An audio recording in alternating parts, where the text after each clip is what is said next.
हमारी संस्था के सभी सम्मानित पदाधिकारीगण, हमारे मध्य मैं आप सबका अपनी इस संस्था में बहुत बहुत स्वागत और अभिनंदन करता हूं।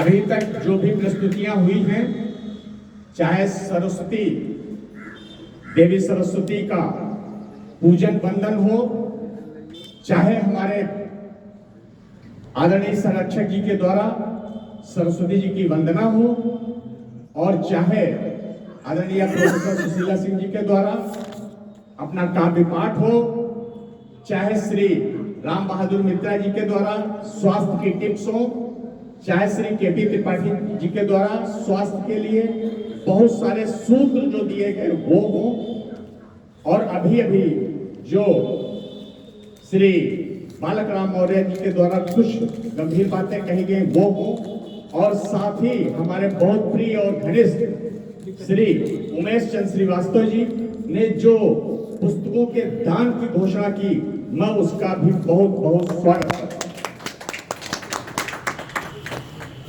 मैंने भी थोड़ा सा एक दान अभी अभी शायद मंत्री जी घोषित करें, जो दीप प्रज्वलन का दीपक है वो मैं दे रहा हूं, मैंने दिया, और 50 पुस्तकें, ज्यादा तो नहीं, 50 पुस्तकें अपनी इस प्यारी संस्था को दे रहा हूं। बहुत बहुत और साथ ही मेरा ये आश्वासन रहता है कि जितना मेरे में शक्ति और क्षमता है, उस पूरी शक्ति और क्षमता से इस संस्था के लिए दिन रात कार्य करता रहूंगा। बहुत बहुत धन्यवाद। अब हम आज जो आपके लिए कुछ एक मैसेज लाए हैं, मैं वो डिलीवर करना चाहता हूं, और वो ये है कि 2 चीजों में मैं पूरे जीवन को बांट देता हूं। एक शब्द है निर्माण और दूसरा शब्द है निर्वाण। इस चीज को आप लोग समझ लीजिए। एक शब्द है निर्माण और दूसरा शब्द है निर्वाण। इसी में पूरे जीवन को आप विभाजित कर दीजिए।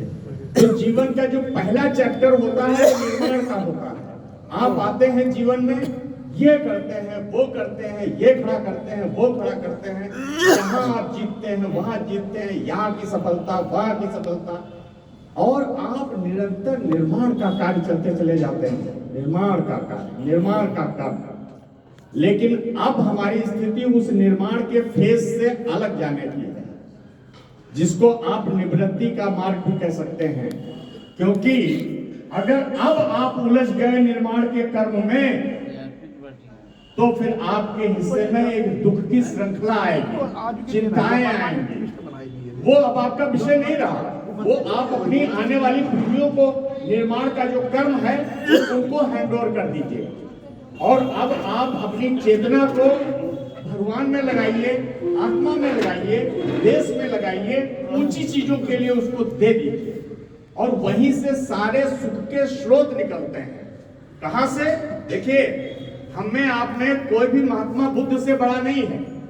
उन्होंने किस तरीके से वो सारे राजपाट का त्याग कर दिया था और जीवन को निर्माण की दिशा में वो ले गए थे। तो ये निर्माण का जो शब्द है मैंने बुद्ध दर्शन से लिया है, और ये श्रीमद् भगवद गीता में लिया है। तो हमें कुछ जीवन में उच्च चीजों के लिए भी अपने अंदर प्रवेश द्वार हमेशा खोले रखना चाहिए, और नहीं तो आप इस जीवन से बहुत कम लेके जाओगे, बहुत अल्प लेके जाओगे, ज्यादा नहीं ले जा पाओगे। और अगर आपने अपने उच्च आदर्श रखे, भगवान को आदर्श बनाया, आत्मा को आदर्श बनाया, जो महापुरुष हैं उनके जीवन को आदर्श बनाया, तो कोई कारण नहीं कि आपके जीवन में खुशियों के पुष्प न खिले और आप महकने न लगे। और ऐसा भी नहीं है कि आपकी महक लोगों को पता न चले। जब आप महकने लगते हैं तो पूरे वातावरण में यह संदेश फैल जाता है कि इस आदमी में कुछ अद्वितीय महक है। ये होता है सब, कोई भी करके इसको जैसे आजकल हमारा झा साहब महक रहा है। जीवन में कुछ महान चीजों के लिए समर्पित होते हैं तो आपके व्यक्तित्व से महक उठती है, और ये सबको अनुभूति में आने लगता है। तो आप अपने जीवन को क्षुद्रता में लपेटे भी रह सकते हैं, और आप अपने जीवन को उस क्षुद्रता से उठा करके उत्कृष्ट, श्रेष्ठ और दिव्य भी बना सकते हैं।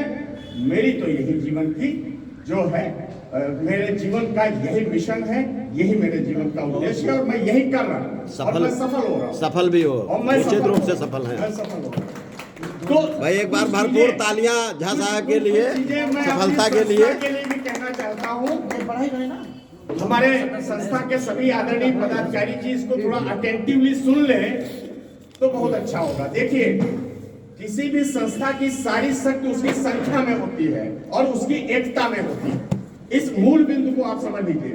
तो हम निरंतर अपनी संख्या का विस्तार करेंगे, नंबर 1। और एक चीज जो सबसे ज्यादा ध्यान देने की है, वो मैं देखता हूं कि कुछ लोग शुरू में बड़े उत्साह के साथ आपसे जुड़ते हैं, लेकिन कुछ ही समय बाद वो निष्क्रिय हो जाते हैं, आते ही नहीं, फिर आप उनको खोजते रह जाएंगे। तो हमारे लिए ये भी बहुत जरूरी है कि जो लोग भी हमारी संस्था से जुड़े हैं, हम और वो निष्क्रिय हो गए, हमें सहयोग नहीं दे रहे हैं, हमें दर्शन नहीं दे रहे हैं, आते नहीं हैं, मैं चाहूंगा कि मेरी संस्था उन तक पहुंचे, उनको फिर से सक्रिय करे, उन्हें फिर से जागृत करे और अपनी संख्या का विस्तार करे। ज्यादातर संस्थाओं का यही हश्र होता है। कुछ समय जब वो शुरू होती है संस्था तो लोग उत्साह के साथ उससे जुड़ते हैं, लेकिन धीरे धीरे अपने अपने कारणों से लोग निष्क्रिय होते हैं और निकलते चले जाते हैं। तो आपकी शक्ति कहाँ बनती है? आपकी संख्या में बनती है। आपकी शक्ति कहाँ बनती है? आपकी एकता में बनती है। आपकी शक्ति कहाँ बनती है? आपके श्रम में, श्रम से आती है। जब आप लोगों के लिए श्रम करते हैं, उनकी समस्याओं का समाधान पथ लाते हैं, तो निश्चित रूप से आपकी शक्ति का विस्तार होता है, आपकी विश्वसनीयता बढ़ती है कि इस संस्था से जुड़ेंगे तो यहाँ हमारी समस्याओं का समाधान होगा। और ये लोग बड़े ईमानदार लोग हैं, बड़े पारदर्शी लोग हैं और बड़े प्रेमी लोग हैं, जो सिर्फ यही नहीं देखते कि हमें अपने साथियों से और